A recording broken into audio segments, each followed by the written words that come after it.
Dear participants, it is a pleasure to welcome you to Daring Cities Conference 2022.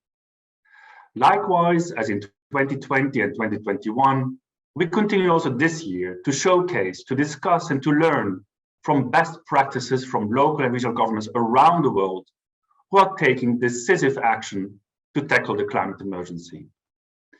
Today and during the rest of this week, you will hear from compelling urban leaders who deliver bold and ambitious climate action in their cities, towns, and regions as the required response to the climate crisis.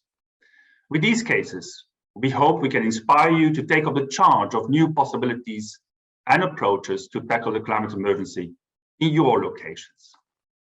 In addition, for this 2022 iteration of Daring Cities, we have chosen to specifically look how one can finance the actions to tackle the climate emergency. Indeed, the Paris Agreement calls for making finance flows consistent with a pathway towards low greenhouse gas emissions and climate resilient development. But yet, cities, towns, and regions continue to report to us that finance is a main barrier to respond to the climate emergency. To help address this challenge, we have worked together with our partners to assemble a series of workshops and high-level dialogues during this week that are all aimed at understanding what finance options exist for local and regional governments, as well as to discuss how climate finance can and must be made more accessible, sustainable, and equitable. Some of the topics that we will be looking at this week include, for example, governance and public finance, public-private partnerships, innovative financing, resilience finance, and climate justice finance. Multi-level and multi-actor collaboration will also feature strongly this week and will culminate on Friday with a live global leaders roundtable on innovative climate finance for multi-level actions towards COP27 here in Bonn. The roundtable builds on the outcome of the Glasgow Climate Pact, which was adopted last year at COP26, and which carries an explicit reference to the need for multi-level action. The discussions and inputs from this roundtable, as well from all of the other sessions and high-level dialogues of this week, will feed into our outcomes and key messages of Daring Cities 2022, and will then be further disseminated to a series of particular additional events that take place throughout Urban October. Finally, these outcomes will inform and strengthen our own advocacy efforts on behalf of subnational governments at the upcoming UNFCCC COP27 in Sharm el-Sheikh this November. Regarding this week's program, we know that not everyone will be able to join us live for each of the high-level dialogues and each of the workshops we have curated. That is why we are pleased to inform all our participants that all of these sessions will be recorded and will be made available on the WUVA platform within the same day and later on the Daring Cities website, together with the session recorders from the past 2 years. We hope that this will make the valuable content of Daring Cities accessible to all of you at your convenience. And by the way, I would like to invite you now to tell us if you have already attended our Daring Cities series in the past. Please use the poll link that you will see appearing now on the screen.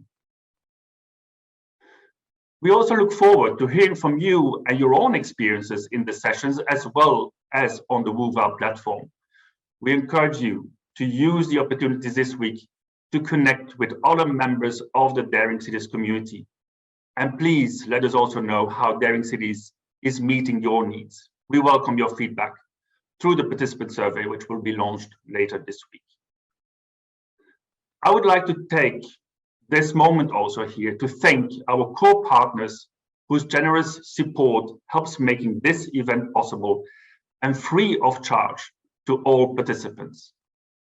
Our supporters and sponsors are the Federal City of Bonn, the German Federal State of North Rhine-Westphalia, the German Federal Ministry for Economic Cooperation and Development, the Foundation for International Dialogue of the Savings Bank in Bonn, and the Ministry of Environment of Japan.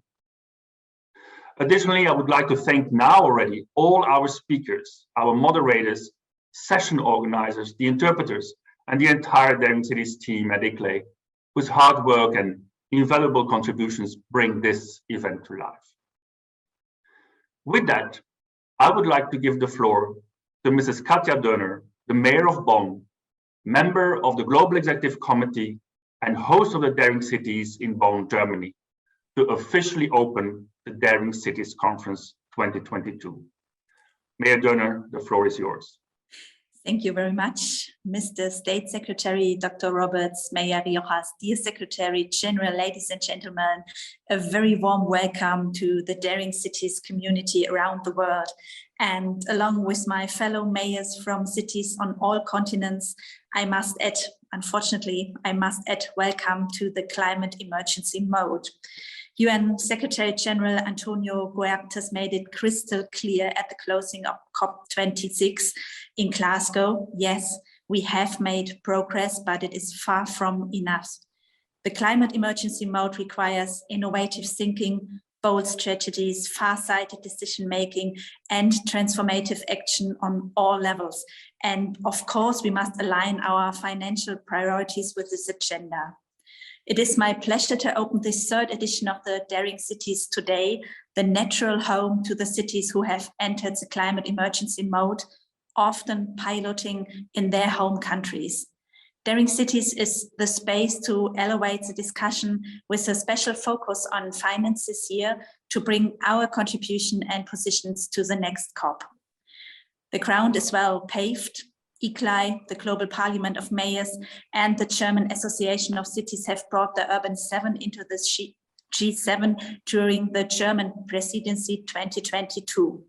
UN Habitat and the Egyptian COP presidency have launched a new initiative for sustainable cities and will jointly host a ministerial on climate and urbanization on 17th November 2022 during COP27 in Sharm el-Sheikh. ICLEI and the LGMA are our constituency in the climate negotiations, have geared up for Egypt and will take the Daring Cities outcomes and spirits there, along with the multi-level action pavilion in a hybrid format. I am here today in a double role as Mayor of Bonn, host city to the UN Climate Change Secretariat and the ICLEI World Secretariat, and as ICLEI co-chair Climate Action. Bonn is one of these daring cities which have acknowledged and declared the climate emergency. And we have set ourselves the goal to become fully climate neutral by 2035. Last year, I spoke of our civil society-driven Bonn for Future process. Meanwhile, we have co-created the vision of our climate neutral Bonn 2035 and have developed some ideas on how to get there. In parallel, my administration has launched programs for mobility transformation and renewable energies. Tenants are now eligible for funding when installing solar facilities, for instance. The priority of a better climate future is also reflected in a new administrational structure, such as a program office, Climate Neutral Bonn 2035, and another one for mobility, both reporting directly to me. The next step is our climate plan. It will provide us with a systematic approach for the years 2023 to 25.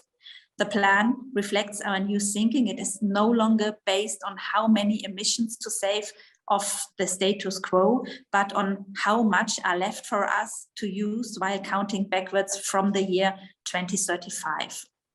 Throughout the ICLEI network, this new thinking has kicked in. The climate emergency is our local reality, and dealing with it is our way to safeguard the livable future of our people and territories. 3 years of Daring Cities have brought us together as a community, proceeding towards more ambitious climate action, mastering the mobility and energy transformation on the ground with our people at heart.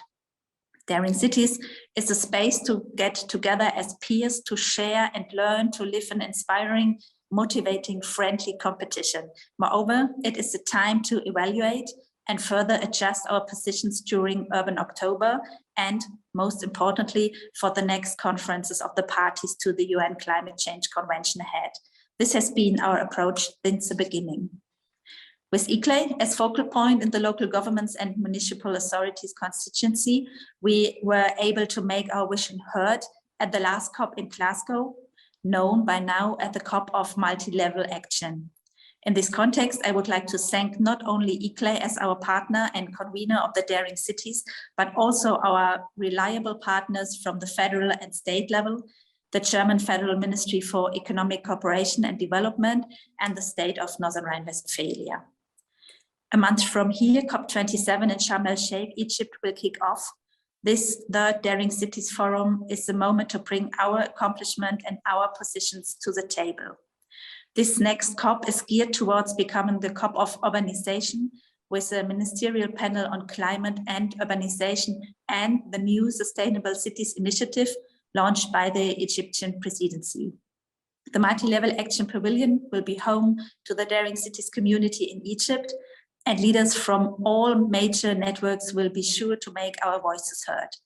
This is precisely what makes Daring Cities so special and so significant. It arches from peer exchange to the global debate. During this week, we will mutually benefit from sharing our experience and acknowledge from networking and inspiration. As part of the conference program, the city of Bonn will again host the At Bonn Global event series with 2 events on Wednesday and Thursday.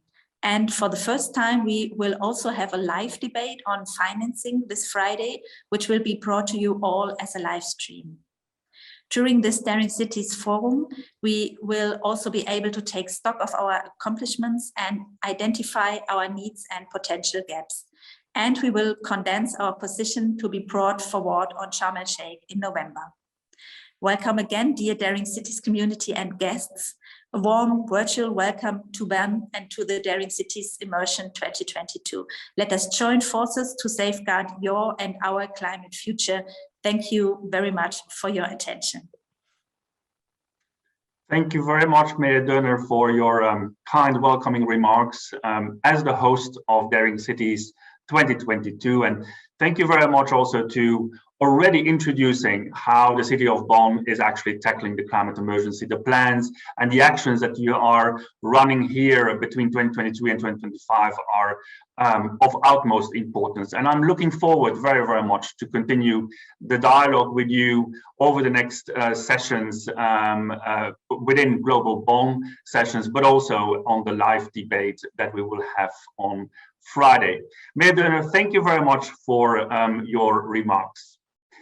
With this, I would kind of like to invite Mr. Jochen Flassbart, who is the State Secretary of the German Federal Ministry of Economic Development and Cooperation. Mr. Flassbart, the floor is yours.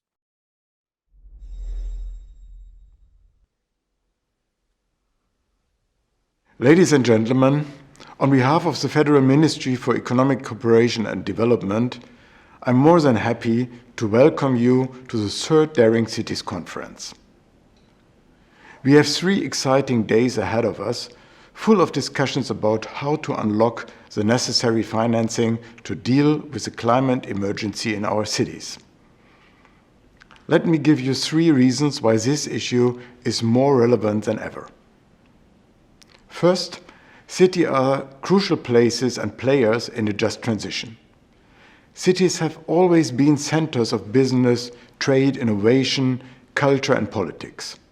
Today, they account for around 80% of global GDP. At the same time, they consume a large proportion of the energy generated globally, and they emit the most greenhouse gases. The transition that is so urgently needed in order to save our planet must be a just one. Only through a just transition can we maintain public support for the far-reaching transformations we can no longer avoid making. Our success will depend substantially on the decisions that are taken in cities over the next few years and decades. Critical sectors such as mobility and housing are concentrated in cities. The greatest potential for green jobs lies in cities. Therefore, my ministry has made just transition and urban development an integral part of our climate and energy strategy. We combine a climate-friendly energy transition with local economic development and employment promotion. Social and environmental aspects are an integral part of our approach to making cities in our partner countries more livable. Secondly, cities are critical players in national climate ambitions. The Paris Agreement recognizes the importance of cities and subnational governments for tackling climate change. There are more and more ambitious and daring city leaders who are organized, for instance, within the influential C40 network. We have seen some progress in the past years. Cities are playing an important and increasingly important role in international climate negotiations and national climate plans. Yet, that is not enough. Too often, cities are not sufficiently included in national climate policy making and implementation. This undermines effective coordination and delays a much-needed just transition. As a consequence, municipalities have insufficient mandates and too little funding to match their climate aspirations. Time is not on our side. We must empower cities now within their national frameworks. This brings me to my third and final point. We need better funding mechanisms for effective multi-level action. The focus of this year's conference on financing the climate emergency could not be more relevant at this time. We face an annual investment gap for sustainable infrastructure and housing in cities of about $1 trillion. Yet this funding cannot come from cities alone. Cities rely to a large extent on external financing from national budgets and international funding. German development cooperation supports both financing sources. We work with our partner governments on good financial governance and on giving greater fiscal power to cities. We also help cities to prepare better and more bankable infrastructure projects to attract investors. Both must be scaled up in order to empower cities financially.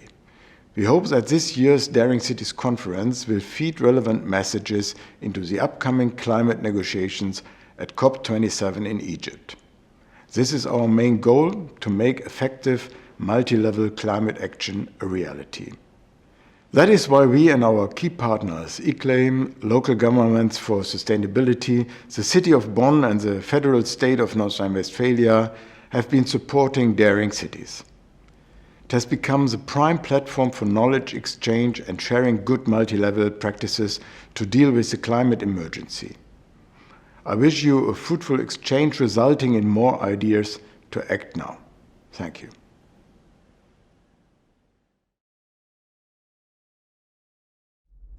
Thank you very much, State Secretary Flasbart, for, first of all, your own personal support to the Daring Cities and the support that we receive from all of the colleagues at the Federal Ministry on Economic Development and Cooperation, who, together with those colleagues and of the agency GIZ, we are organizing a couple of very specific workshops gearing towards climate financing.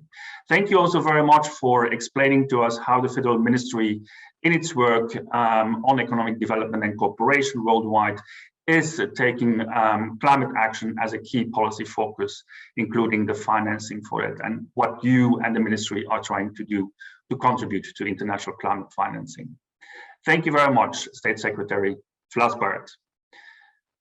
May I now turn to Mr. Ono Hiroshi, the Vice Minister for Global Environmental Affairs at the Ministry of Environment in Japan. Vice Minister Hiroshi, tell us please the progress and learnings that Japan has made in the past couple of years on your ambitious journey towards becoming a decarbonized society, and the critical role that multi-level climate action and policy making plays in achieving this ambitious target in Japan. Vice Minister Hiroshi, please. The floor is yours. Good afternoon. I'm Hiroshi Ono, Vice Minister for Global Environmental Affairs of the Ministry of the Environment of Japan. I wish to congratulate ICLAI on holding the Daring Cities 2022 high-level session, moving from triage to treatment, the state of the climate emergency in 2022 today. It is my great honor to take part in this important session and say a few words. Last year at COP26, negotiations came to a complete agreement on the Paris rulebook with the finalization of the market mechanism rule. Now, the world has moved from the negotiations to the implementation phase towards the achievement of 1.5-degree temperature goal of the Paris Agreement. We are currently faced with energy crisis multiplied by Russia's invasion of Ukraine on top of the COVID-19 pandemic. However, we cannot afford to slow down our actions for decarbonization. Our commitment to accelerating global effort in this critical decade is unwavering. Cities contribute 70% of global greenhouse gas emissions, playing a critical role in rapid transition to decarbonization.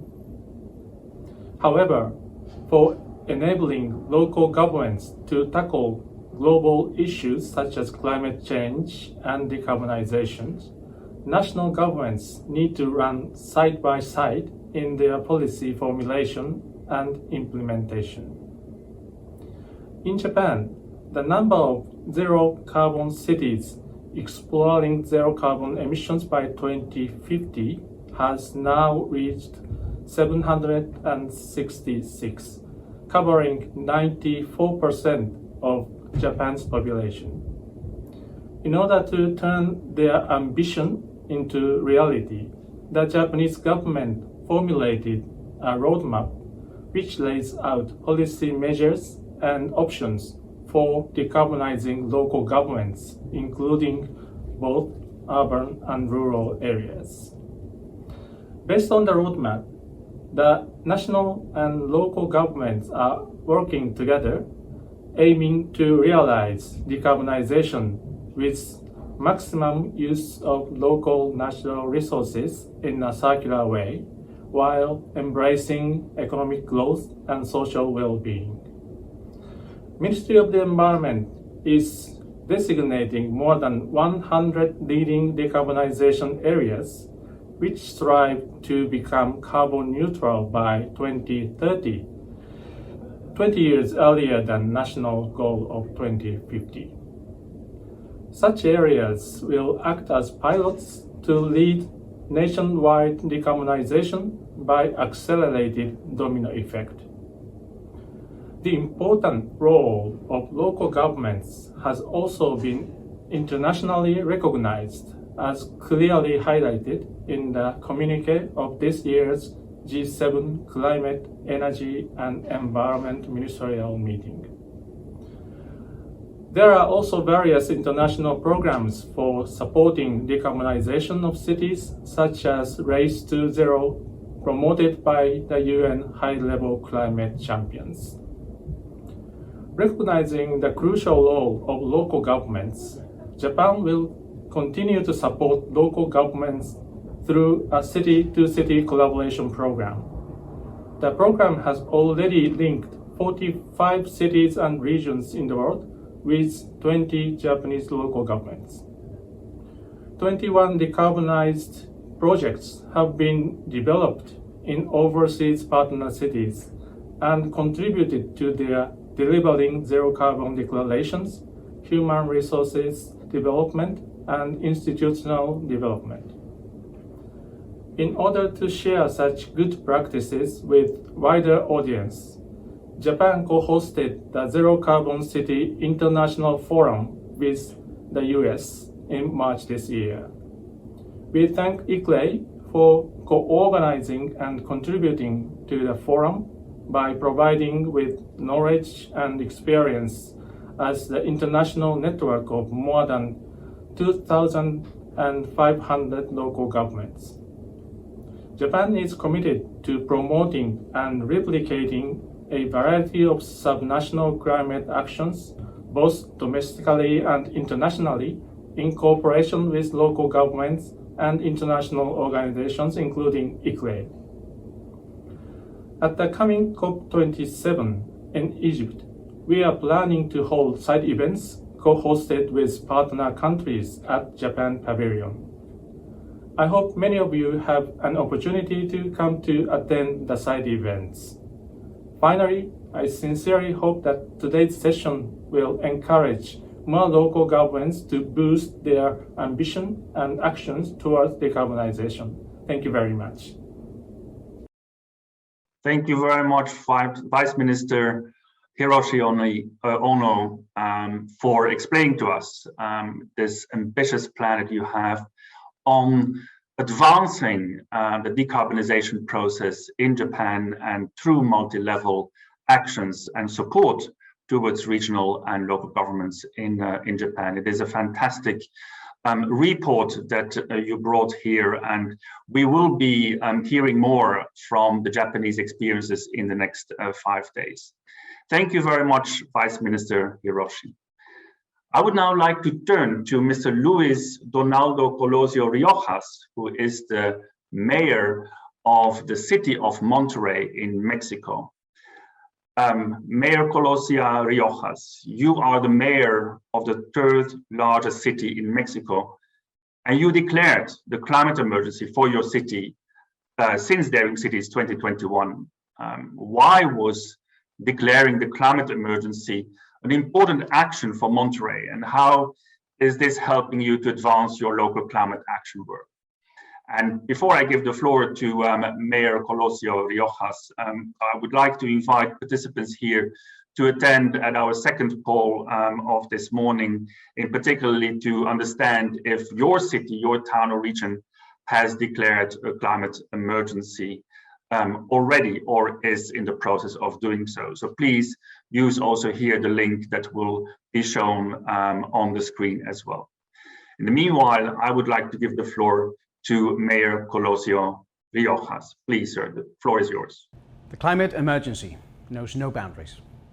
It does not distinguish between regions, countries, states, or cities. And while it may vary in how it affects each one of us, in the end, many of the challenges we all face in the early stages of the 21st century stem from this unimaginable and intangible monster, climate change. The city of Monterrey is not exempt from the effects of climate change. We just faced one of the worst droughts in our history. And while rain did come to fill up our reserves, it came with extreme danger to some of our citizens, as our streets are not prepared for flooding.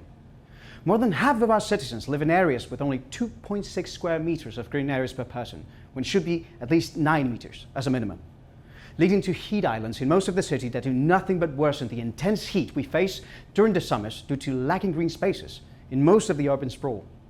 We have a long way to go. This is why Monterrey became the first city in Mexico to declare a climate emergency. As a city, we are called to take on the challenge of reducing the effects of climate crisis in order to build a resilient city that can face this challenge in a sustainable and inclusive manner. Because while we may get to see the results of our actions, maybe in the short term, all actions we take are meant to build a better world for our children. With the declaration of climate emergency, we took the first step towards charting the most ambitious route ever traced at a citywide level in Mexico for the undertaking of urgent, ambitious actions to mitigate and adapt to climate change. To do this, we formalized a commitment to the global campaign Cities Race to Zero in order to decarbonize Monterrey by the year 2050. We launched Monterrey's Green Deal, an open governance participatory mechanism for climate action involving active participation from all sectors of society. Its objective is to create decarbonization, adaptation, resilience, and sustainability as a roadmap for the city to lay the foundations for the coordination of actions to address the causes and reduce the risks that come with climate change. It is a platform for the future of our city, and within it, we encompass actions like the reforestation of public parks and spaces with native species, the installation of an extreme heat office in collaboration with the Arch Rockefeller Resilience Center to fight high temperatures, drought, and fire. We look towards a better management for all types of resources through different means and projects. For example, Barrios de Lluvia and Escuelas de Lluvia to store and utilize rainwater where water is most scarce. A comprehensive municipal waste management plan to promote a circular economy, and a move towards generalized decarbonization with the advancement of sustainable mobility systems. The list is endless. And we count with the support of different international organizations and institutions in this novel path we're walking. I want to invite other subnational governments to come forward and join us in declaring a climate emergency in their communities, in their cities. Because the only way to solve this ever-growing, ever more difficult puzzle is through accepting we face an unprecedented crisis that requires both local and global cooperation efforts. And only if we plan and implement actions, only if we share best practices and take coordinated strategies, can we face it together. I want to thank the Federal City of Bonn. I want to thank ICLEI, the Local Governments for Sustainability, for this invitation to talk in this space, and my fellow panelists for sharing their experiences. Thank you. Thank you for believing we can do better by the world if we do it together. Thank you very much, Mayor Colosio Riojas, for your energetic and decisive actions that you are taking in the city of Monterey, for declaring the climate emergency, but more importantly, to take the actions to respond to the climate emergency, and to for your invitation also with regard to cooperating with many others around the world. And perhaps here I can ask my colleagues if we have already some results on the poll, if there are more cities, towns and regions and participants of these towns and regions and cities here available who have declared the climate emergency. So here we see there's currently a run of 40% for yes, we have declared climate emergency. 40% say no, we have not yet it in our plans. So a lot of work is still to be done, and I think here from the Mayor of Monterey, this invitation to pick up the importance of acting together, learning from each other and exchanging practices is very, very worthwhile. And I hope that also the Daring Cities Forum here this week will help you to be inspired on those new approaches and possibilities that we can undertake. With that, and indeed, as the Mayor also said, ladies and gentlemen, the year 2022 has seen yet again record high temperature and in various areas in the world. These areas have suffered from drought and wildfires, whilst others, like Monterey, have faced tremendous flash floods. It is clear that we are living in a world where climate change-induced natural disasters are creating devastating impacts on our communities and ecosystems and unmanageable financial costs for local and regional governments. I'm therefore honored that Ms. Deborah Roberts, co-chair of the IPCC Working Group number 2, has agreed to join us here today to share some key scientific finding of the IPCC 6th assessment report, and to share also some important messages from that report for urban policymakers. Deborah, I am very, very pleased that you could join us here today, and I would like to give you the floor. Thank you very much. Thank you, Gino, for that warm welcome. Also, thank you to the Mayor of Bonn for welcoming us to this important gathering. It's amazing to me to be back again and to see how it's evolved over the years. I always feel most at home with the local government community. So let me share some slides with you. Here we go.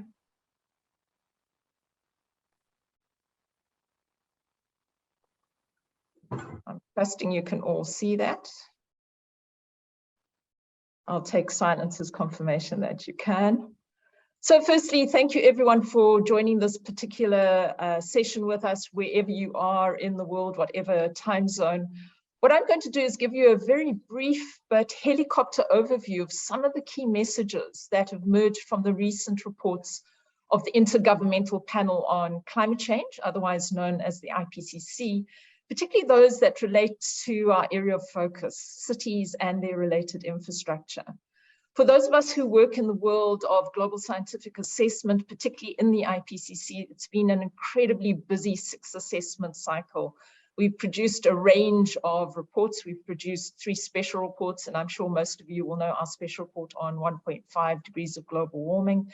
but we've just completed the 3 main assessment reports of this assessment cycle. And I will be drawing on the key messages emerging from Working Group 2. So that's the working group that focuses in on impacts, adaptation and vulnerability, and also Working Group 3 that focuses in on mitigation. But do want to point out that all of the reports that you see in front of you contain important information relating to urban areas, so all of them are deserving of your attention. So why is the world of science now increasingly focused on city settlements and infrastructure? It's not only the world of policy and financiers that are interested in cities, science is also showing or shining a particular spotlight on the world's urban areas. And that's because, as many of the speakers have indicated, they're drivers of climate change. And I'll speak a little bit to that later. They're also sites of increased exposure to climate risks. So they're some of the most vulnerable areas in the world to the impacts of climate change. But for those of us who are really interested in action, who are interested in decision-making and the policies that lead to action, they're sites of potential mitigation and adaptation action. And their importance, I think, is really demonstrated in the fact that Working Group 2 and Working Group 3 of the IPCC identified 5 key system transitions that are absolutely vital to achieve that just, sustainable world that all of our public representatives have spoken to in their introductory remarks. And those 5 system transitions include a transition in our urban and infrastructural system. And these transitions are absolutely vital to protect our health and well-being, the health and well-being of the planet that we live on, but also to achieve those low global warming levels that are absolutely central to reduce global warming, but also to ensure that we don't breach limits to adaptation. And this concern around global warming is really central to our concern for urban action, because Working Group 3 tells us very clearly, given the current rate of emissions, we are simply not on track to limit global warming to 1.5 degrees Celsius. And so we are looking for senses of agency to ensure more ambitious global action. So what does Working Group 2 and Working Group 3 tell us about the urban context? For those of us who work in the urban sphere, many of these facts will be familiar to us. We know we're an urban species. More than half of us live in the world's urban areas, some 4.2 billion people. We know that the urban population will increase by a further 2.5 billion by the middle of the century. So 2/3 of us will be living in the world's cities. Now, importantly, the bulk of that growth is going to be in the global south. It's going to be in Asia and Africa. And that's really important when we're thinking about levels of ambition in terms of mitigation and adaptation. And we're already seeing that trend emerging. 90% of the urban global population growth occurred between 2015 and 2020 in the least developed regions of the world. When we think about cities, we often tend to think about the bigger cities, but the IPCC assessment really underscores the fact that more than half of the world's urban population are living in settlements of 1 million or less. And again, this is important when we think about levels of ambition in terms of climate change, because these are cities with limited resources, limited finance, limited skills. Informality is also a critical emerging trend in the world of urbanization. It's a key defining factor in the global south, where the bulk of the urbanization is going to occur. In sub-Saharan Africa, where I come from, already 56% of the urban population live in informal settlements. And this is a major driver of risk, particularly where these informal settlements expand into areas that are flood prone or prone to landslides. I'm often asked, particularly in the world of science and policy, if urban areas occupy such a small percent of the spatial area on the globe relative to the broader amount of land available that is global and is ice-free, why are we so concerned about cities? And I think the underscoring of the importance of urban areas in the world's cities really comes from this conclusion, which is embedded in the Working Group 2 assessment.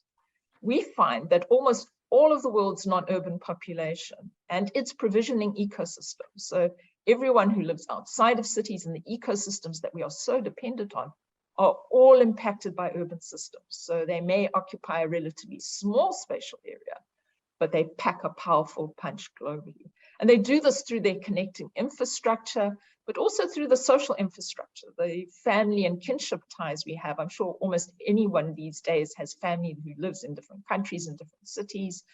The financial flows, the remittances that move from urban areas to rural areas, and the trade agreements that influence the way people, goods, and services move around the world. So let's take a quick look at what Working Group 2 and 3 tell us about emissions from the world's urban areas and the extent to which they're impacted by and the risks that they experience due to climate change. Working Group 3 is very clear. The urban share of global greenhouse gas emissions is substantive and it's increasing. In 2020, for example, 2/3 of the global share of global emissions came from urban emissions, and this is on the basis of both consumption and production. From the view of climate risks and climate impacts, Working Group 2 gives us a good example that 150 of the most populated cities in the world experienced a 500% increase in exposure to extreme heat events, and we know how devastating they can be between 1980 and 2017.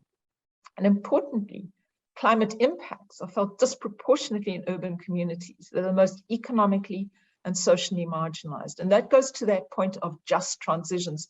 We can't tackle the climate challenge without ensuring that the transition is a just one.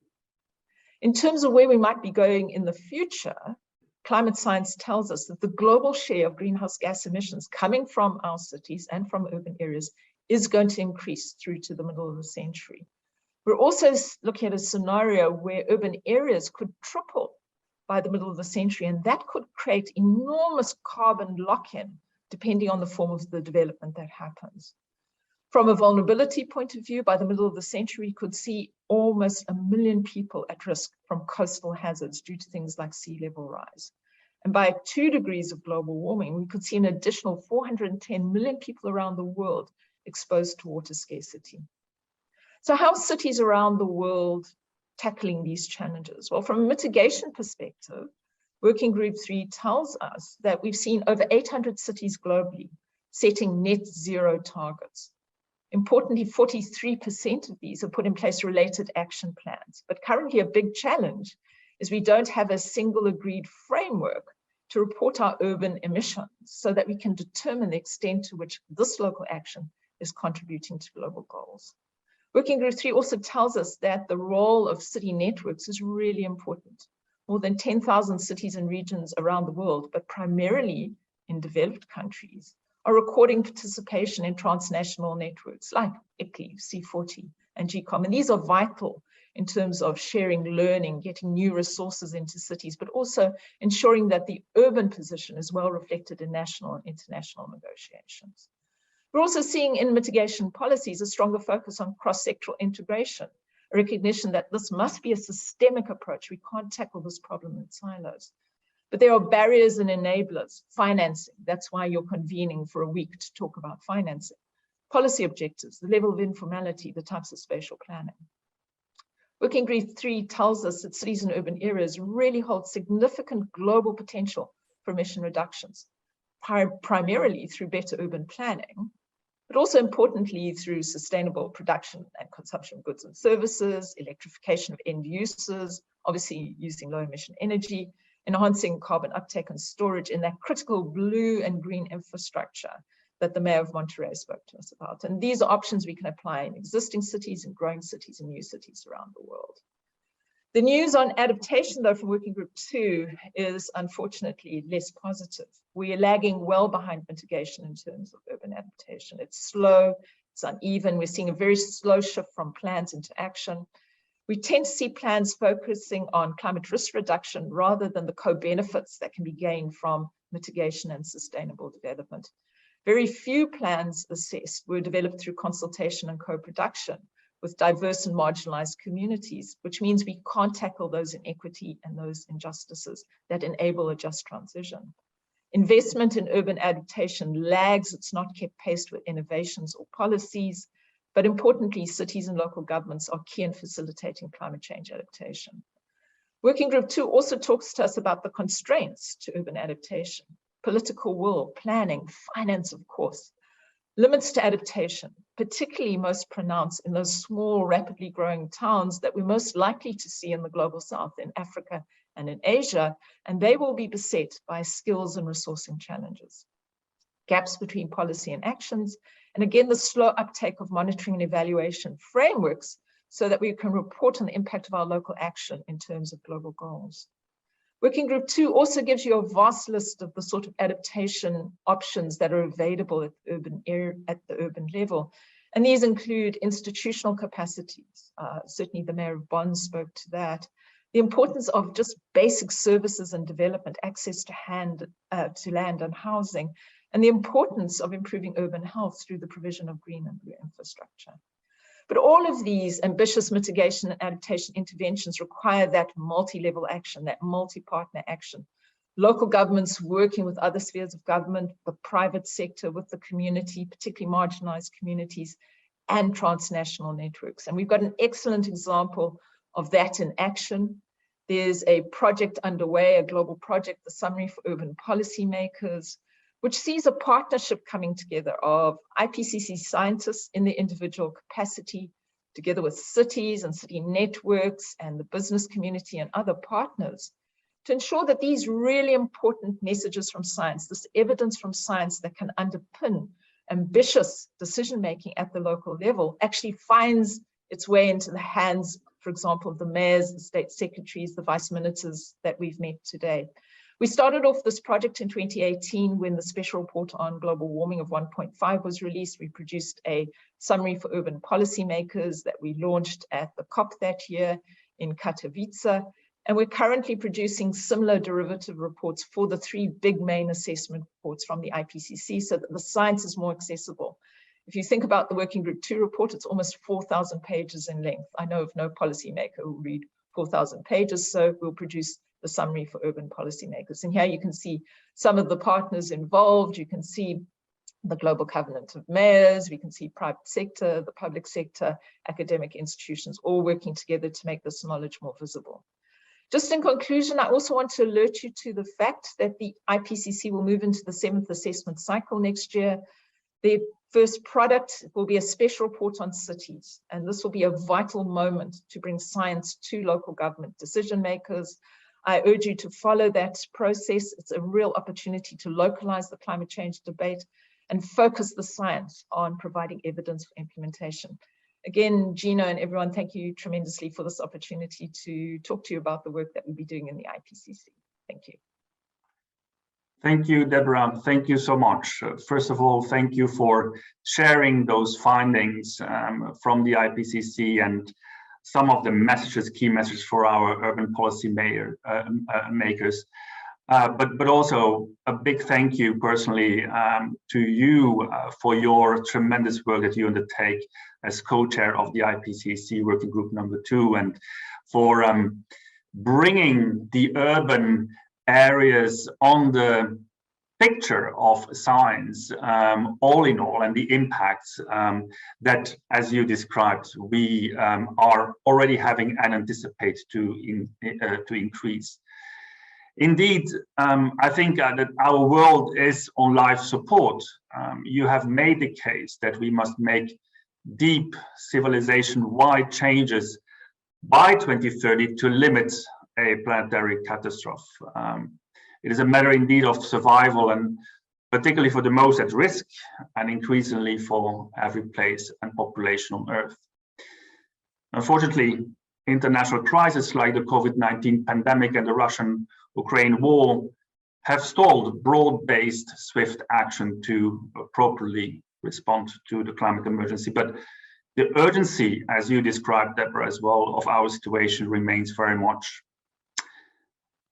Thank you again, Deborah, for sharing those findings with us. I would also like to thank all of our previous speakers for addressing the critical moment that the world finds itself in, and for the need to respond effectively and urgently to the climate emergency. We will continue this discussion in the next high-level dialogues and workshops of Daring Cities 2022. And as a very final comment of this opening session, I'm very pleased to announce that ICLE, together with our partners, we will be organizing the 7th Summit for Subnational Governments and Cities in Montreal, Canada, as an official parallel event to the COP15 on biodiversity on 11th and 12th of December of this year. And for the very first time ever at a biodiversity COP, there will also be a dedicated pavilion with a packed 2-week program that will focus entirely on subnational and local government biodiversity actions and opportunities. And this constitutes obviously an unprecedented global and in making the vital link between biodiversity and the climate emergency. Again, I would like to thank all our speakers of this morning. I would like to wish you all a very fruitful Daring Cities 2022 experience. And I hope that the next forthcoming high-level dialogues of today and the next days, as well as all of the sessions and workshops, will continue to inspire and empower you in your climate action work. Thank you all very, very much. I think that we will be meeting again in some 40 minutes for our second session of this day. Thank you all, and looking forward to continue the discussions with you over the next days. Thank you.